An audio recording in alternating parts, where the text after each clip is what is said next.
Hamzah bin Abdul Muthalib adalah paman Rasulullah yang dikenal sebagai sosok pejuang ternama karena keberaniannya dalam berperang.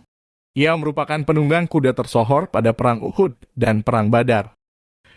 Disebutkan dalam buku Dua Pedang Pembela Nabi karya Rizm Aizid, paman Rasulullah ini dijuluki sebagai singa Islam karena saat bertempur bagaikan singa yang mengamuk, tanpa rasa takut, dan tak ada tandingannya. Pada tahun 625 Masehi, Hamzah bin Abdul Muthalib dinyatakan wafat. Kematiannya sungguh meninggalkan duka yang mendalam bagi Rasulullah. Bahkan dalam sebuah riwayat disebutkan bahwa Rasul menangis saat melihat jasad pamannya. Namun paman Rasulullah ketika wafat tidak dimandikan seperti jenazah pada umumnya. Hal ini dikarenakan oleh sebab wafatnya paman Rasulullah. Dikisahkan pada buku Sirah Nabawiyah for Kids oleh Abdul Munim Al-Hashimi, Hamzah bin Abdul Muthalib wafat karena terbunuh di medan perang, tepatnya saat Perang Uhud. Pembunuhnya adalah seorang penduduk Habsyah, yaitu Wahsy bin Harb yang menghabisi nyawanya dari belakang. Wahsy adalah seorang budak yang masih remaja milik seorang Mutham bin Jubair. Paman Mutham, Tuwaimah bin Adi dulunya menjadi korban dalam Perang Badar. Setelah pasukan Quraisy berangkat menuju Uhud, Ibn Jubair menyampaikan pesan kepada Wahsy, "Jika engkau mampu membunuh Hamzah bin Abdul Muthalib, paman Rasulullah, sebagai balasan dari kematian pamanku, maka engkau merdeka."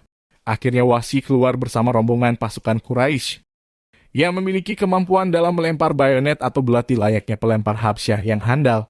Lemparannya terbilang jarang meleset. Ketika Hamzah bin Abdul Muthalib sedang menghabisi siapapun yang melawannya, Wahsy bersembunyi di balik pohon agar saat paman Rasulullah datang hanya melewatinya. Setelah paman Rasulullah muncul, Wahsy langsung melemparkan bayonet miliknya hingga mengenai bagian bawah perut Hamzah bin Abdul Muthalib hingga menembus ke bawah.